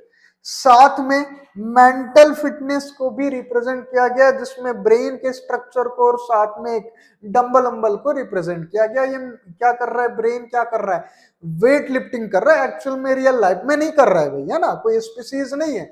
ये कहना चाह रहा हूं मैं इस फिगर के माध्यम से कि भाई मेंटल कैपेबिलिटी अच्छी है किसी भी पर्सन की, वो मेंटल डिसीजंस ले पा रहे हैं, है ना, वो किसी भी तरीके की मेंटल डिसीज से सफर नहीं कर रहे। फॉर एग्जांपल एंजाइटी नहीं है उन्हें, है ना, डिप्रेशन नहीं है, इंसोम्निया भी नहीं है, ये सारी चीजें अगर नहीं है तो उस पर्सन को मेंटली फिट कह रहे। और जैसे आप इस फिगर से देख पा रहे हैं, ये बूढ़ा इंसान जो व्हील चेयर में है, ये बहन जी है, ये कोई मैडम है, ये कोई बूढ़ा इंसान है ना, स्मार्ट पर्सन जो लोग हैं, इन्हें पता है कि भाई सोसाइटी में एक दूसरे को कॉपरेट कैसे करना है ना, कॉपरेट कैसे करवाना है ना, किस तरीके से रिलेशन को अच्छे तरीके से वेल तरीके से रिलेशन को मेंटेन करना है सोसाइटी में, किस तरीके से हमें वर्क करना है सोसाइटी में, तो उस तरीके से अगर फिट है तो उसे कहा जाएगा सोशल फिटनेस। क्या कहा जाएगा, सोशल फिटनेस या सोशली फिट कहा जाएगा। तो अगर हम हाइपोथेसिस के बारे में बात करें तो एनसीईआरटी में एक हाइपोथेसिस है जिसे हम कहते हैं गुड ह्यूमर हाइपोथेसिस। क्या कहते हैं दोस्तों, गुड ह्यूमर हाइपोथेसिस। ये एक पुराना हाइपोथेसिस है और ये कहता है दोस्तों कि हमारे बॉडी में 4 टाइप के अलग अलग फ्लूइड प्रेजेंट है ना। कितने टाइप के फ्लूइड, 4 टाइप के अलग अलग फ्लूइड प्रेजेंट है, जिसमें सबसे पहला जो टाइप है वो कौन सा है, ब्लड। दूसरा क्या है, फ्लेगम। तीसरा क्या है, येलो बाइल। और फोर्थ क्या है दोस्तों, ब्लैक बाइल। ब्लड प्रेजेंट है, फ्लेगम प्रेजेंट है, येलो बाइल प्रेजेंट है और क्या प्रेजेंट है दोस्तों, ब्लैक बाइल।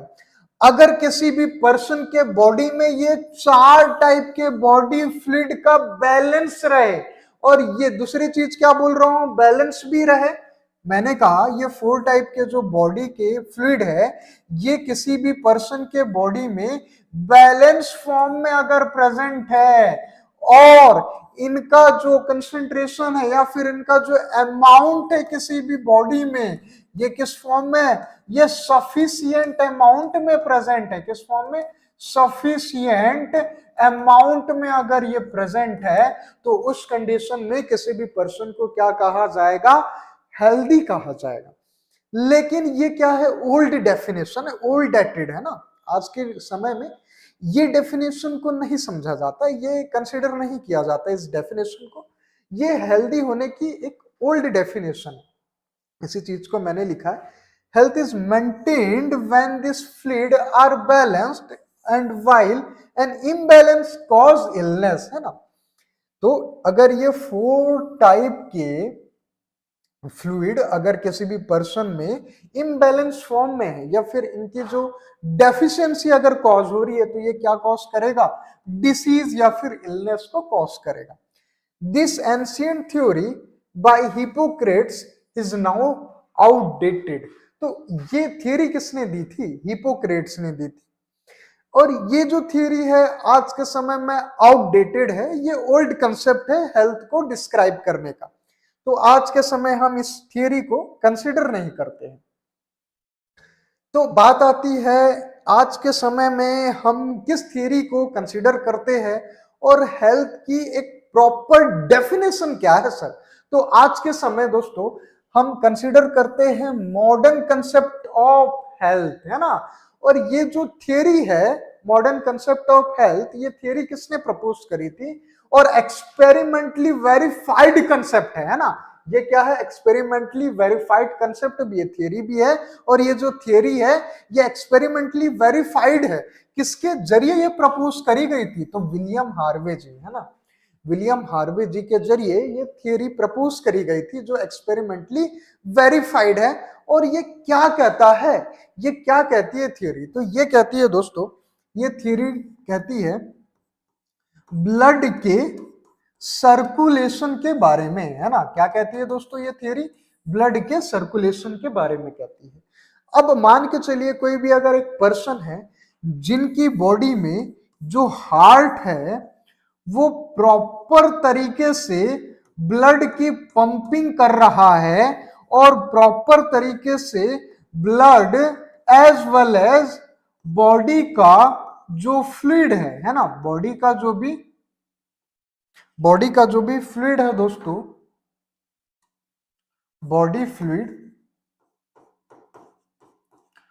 उसका प्रॉपर तरीके से बॉडी में अगर सर्कुलेशन हो रहा है तो उस कंडीशन में पर्टिकुलर पर्सन को क्या बोला जाएगा? हेल्दी बोला जाएगा।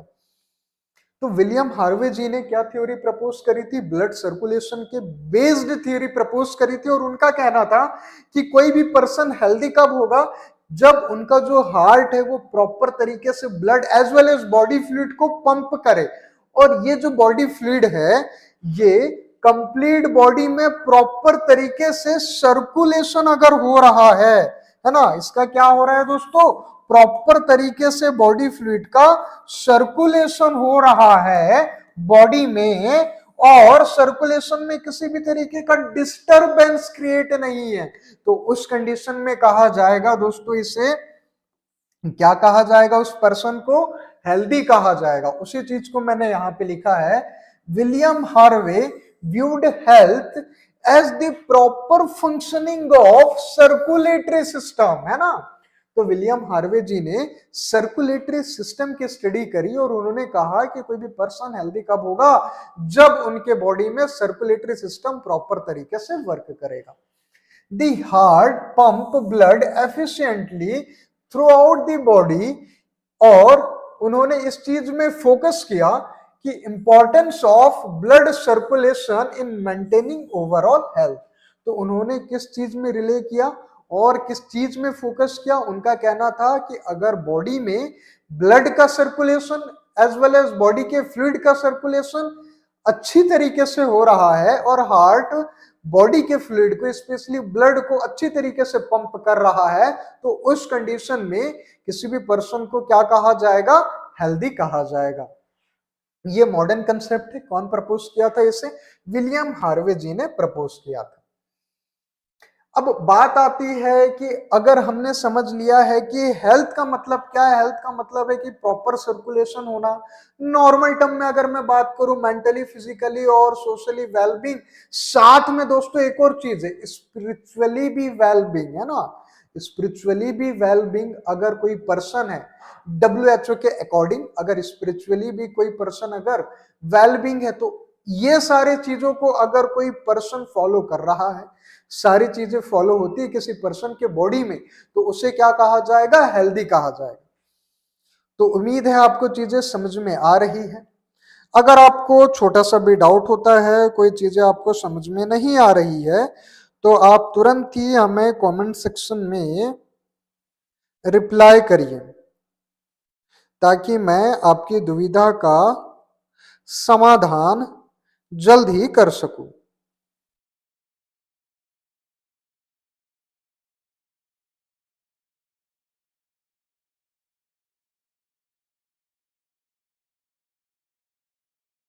इसका मतलब है दोस्तों सारी चीजें आपको समझ में आ रही है।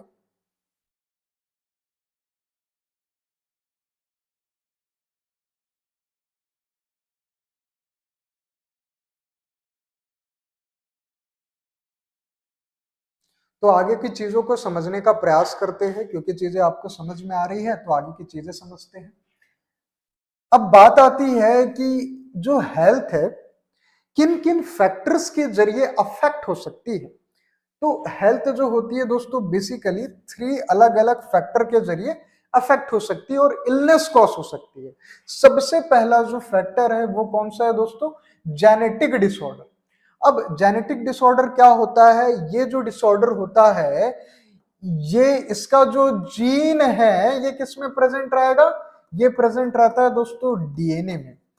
तो जीन की फंक्शनिंग में, जीन के फंक्शन में किसी ना किसी टाइप का डिसबैलेंस क्रिएट होने के कारण, जीन के फंक्शन में किसी ना किसी तरीके का डिसबैलेंस क्रिएट होने के कारण जो डिसीज कॉज होती है उसे क्या कहा जाता है? जेनेटिक डिसऑर्डर कहा जाता है। अब जेनेटिक डिसऑर्डर का एक एग्जांपल क्या हो सकता है दोस्तों? जेनेटिक डिसऑर्डर का हो सकता है एक एग्जांपल एडिनोसाइन, है ना, डी एमाइनेज डेफिशिएंसी। आपका एक ऐसे भी चाइल्ड होते हैं जिसमें डेवलपमेंट तो होता है बॉडी का, लेकिन जब एम्ब्रियो का डेवलपमेंट होता है तो एक जीन की डेफिशिएंसी हो जाती है जिसके कारण वो एडिनोसाइन डीएमाइनेज का फॉर्मेशन इनके बॉडी में नहीं होता है। इस टाइप के डिसीज को क्या बोला जाता है? जेनेटिक डिसऑर्डर कहा जाता है। इसके अलावा दोस्तों जो टर्नर सिंड्रोम है ये भी एक जेनेटिक डिसऑर्डर है। आपने हीमोफीलिया पढ़ा होगा, मैंने आपको मॉलिक्यूलर बेसिस ऑफ इनहेरिटेंस में बताया था चैप्टर में, हीमोफीलिया, सिकल सेल एनीमिया, ये सारे के सारे जो डिसऑर्डर है ना, ये क्या है? जेनेटिक डिसऑर्डर है। अब बात आती है कई बार इन्फेक्शंस भी हो सकते हैं। इन्फेक्शन का मतलब क्या होता है? इन्फेक्शन का मतलब ये होता है दोस्तों कि किसी भी पर्सन की जो बॉडी होती है वो बैक्टीरिया, है ना, बैक्टीरिया, वायरस, है ना, इन सारे चीजों से जब भी कांटेक्ट में आई होगी, बैक्टीरिया, वायरस, ये जितने भी पैथोजन होते हैं, क्या होते हैं दोस्तों? ये पैथोजन होते हैं। पैथोजन क्या है दोस्तों? एक तरीके का फॉरेन एजेंट है जो हमारे बॉडी का पार्ट नहीं है, एक तरीके क्या है? एंटीजन है। तो फॉरेन जो एजेंट है इनके कांटेक्ट में कभी हमारी बॉडी आती है तो इनसे हमारी जो बॉडी है, इनसे ये बैक्टीरिया हो गए, वायरस हो गए, या फिर स्पोरोजोअन्स जो होते हैं फंगल इन्फेक्शन के जरिए, इन सारे के सारे इन्फेक्शन के जरिए हमारे बॉडी की जो मेटाबॉलिक एक्टिविटी है, कौन सी एक्टिविटी दोस्तों? मेटाबॉलिक एक्टिविटी जो होती है वो क्या हो जाती है दोस्तों?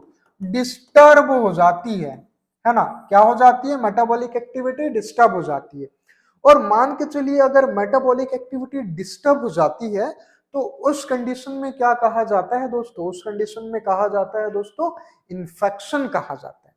तो इन्फेक्शन बैक्टीरियल भी हो सकता है, वायरल भी हो सकता है, फंगल भी हो सकता है, स्पोरोजोन के जरिए भी इन्फेक्शन हो सकता है ना। ऐसे बहुत सारे एक चांसेस क्रिएट हो सकता है जो हम इन्फेक्शन को अलग से जब टॉपिक पढ़ेंगे तब हम समझेंगे।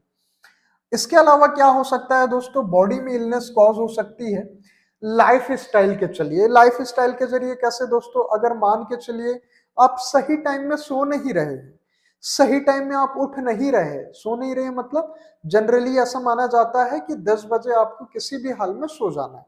आप रात तक वेब सीरीज देख रहे हैं, क्या कर रहे हैं? वेब सीरीज देख रहे हैं, है ना, कुछ गेम खेल रहे हैं, पबजी वबजी खेल रहे हैं। रात में अगर आप सही टाइम में सो नहीं रहे, 2 बजे 3 बजे सो रहे हैं, सुबह के 11 बजे आप उठ रहे हैं, कई बार 12 बजे उठ रहे हैं, है ना, तो क्या होगा दोस्तों? लाइफ साइकिल डिस्टरबेंस होने के कारण बॉडी में डाइजेस्टिव डिसऑर्डर भी आ सकते हैं, डाइजेस्टिव डिसऑर्डर हो सकते हैं, आ सकते हैं। मेटाबॉलिक एक्टिविटी भी डिस्टरबेंस, मेटाबॉलिक एक्टिविटी में भी डिस्टरबेंस क्रिएट हो सकता है। ऐसे बहुत सारे फैक्टर्स क्रिएट हो सकते हैं जो क्या करे दोस्तों?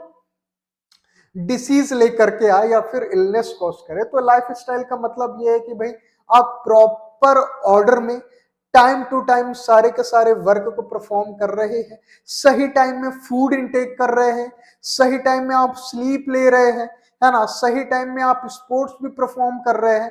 कुल मिलाकर के आपकी जो दिनचर्या है वो क्या है? वेल सेटअप है। तो उस कंडीशन में आपको डिसीज नहीं होगी। अगर मान के चलिए आपकी दिनचर्या में कोई भी तरीके का डिस्टरबेंस क्रिएट हो जाता है तो उस टाइप से अगर डिसीज कॉज होगी तो उसे क्या कहा जाएगा? डिसीज लाइफ स्टाइल के कारण कॉज हो रही है, उसी चीज को मैंने लिखा है।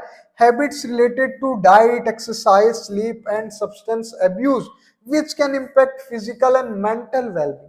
अब अब्यूज भी इसमें एक टॉपिक है, अब्यूज आगे चल करके हम समझेंगे। मतलब अब ये समझ लीजिए किसी भी चीज की लत लग जाना, जैसे कि मान के चलिए कोई अफीम की लत लग जाती है किसी को, किसी पर्सन को खंबे की लत, खंबे की लत का मतलब क्या है ना, शराब इत्यादि चीजों की लत लग जाती है, किसी पर्सन को गांजे की लत लग जाती है, किसी पर्सन को रजनीगंधा, पान पराग, पान मसाला, खैनी है ना, ये सब चीजों की लत लग जाती है ना। वो आप देखते हैं ना, हाथ रगड़ते हैं, समझ गए आप लोग।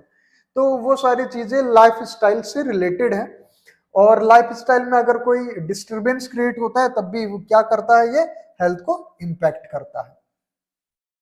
तो अगर हम बात करी जाए, हमने अभी ये समझा कि हेल्थ को कौन कौन से फैक्टर क्या करते हैं, इम्पैक्ट क्रिएट करते हैं। अब हम ये समझेंगे कि डिसीज का आखिर मतलब क्या है दोस्तों। तो डिसीज का मतलब एक सिंपल सा है, किसी भी पर्सन की अगर बात करी जाए तो उस पर्सन की अगर मेटाबॉलिक एक्टिविटी है ना, किसी भी पर्सन की अगर मेटाबॉलिक एक्टिविटी अफेक्ट हो रही है और प्रॉपर मेटाबॉलिक एक्टिविटी परफॉर्म नहीं हो रही है, जिसके कारण से उस पर्सन में मेंटल इलनेस, कैसा इलनेस दोस्तों, मेंटल इलनेस कॉज हो रहा है, उसके साथ साथ फिजिकल इलनेस कॉज हो रहा है। कैसा illness, mental illness, physical illness cause हो रहा है। हो सकता है ये जो इलनेस कॉज हो रहा है ये किस वजह से हो, जेनेटिक डिसऑर्डर के वजह से हो। किस कारण से हो दोस्तों, जेनेटिक डिसऑर्डर के वजह से हो। तो इस कंडीशन में किसी भी पर्सन की मेटाबॉलिक एक्टिविटी डिस्टर्ब हो जाएगी, बॉडी के फंक्शन प्रॉपर तरीके से परफॉर्म नहीं करेंगे। उस कंडीशन में इस टाइप की इलनेस से जो रिजल्ट निकलता है उसे क्या कहा जाएगा, डिसीज कहा जाएगा। उसी चीज को मैंने लिखा है, disease is a condition that affect the normal function of body or mind that can result of pathogens, genetic factor, environmental influence और lifestyle choice।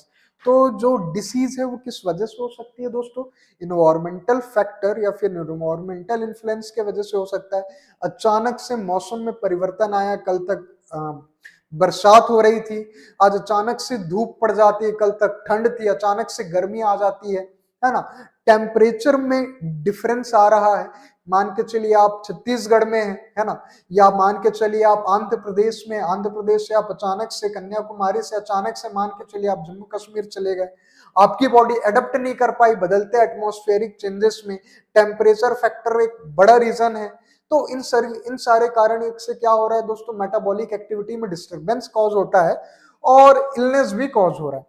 इन्वायरमेंटल फैक्टर भी इसमें एक बहुत बड़ा रोल अदा करता है, जिसके कारण माइंड और बॉडी की फिजियोलॉजिकल एक्टिविटी डिस्टर्ब हो जाती है और एट द एंड क्या रिजल्ट निकलता है, किसी भी पर्सन को डिसीज हो जाना।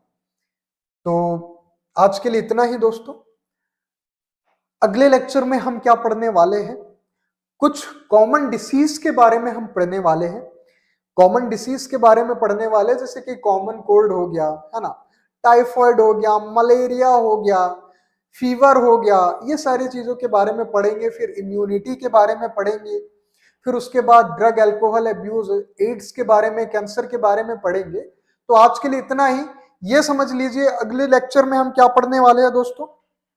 तो अगले लेक्चर में हम पढ़ने वाले हैं कुछ कॉमन डिसीज इन ह्यूमन, है ना, इन ह्यूमन, कुछ कॉमन डिसीज इन ह्यूमन के बारे में चर्चा करेंगे। तो समय समाप्त होता है दोस्तों। हर लेक्चर में हम थोड़ा सा ज्यादा हम टाइम को एक्सटेंड करेंगे।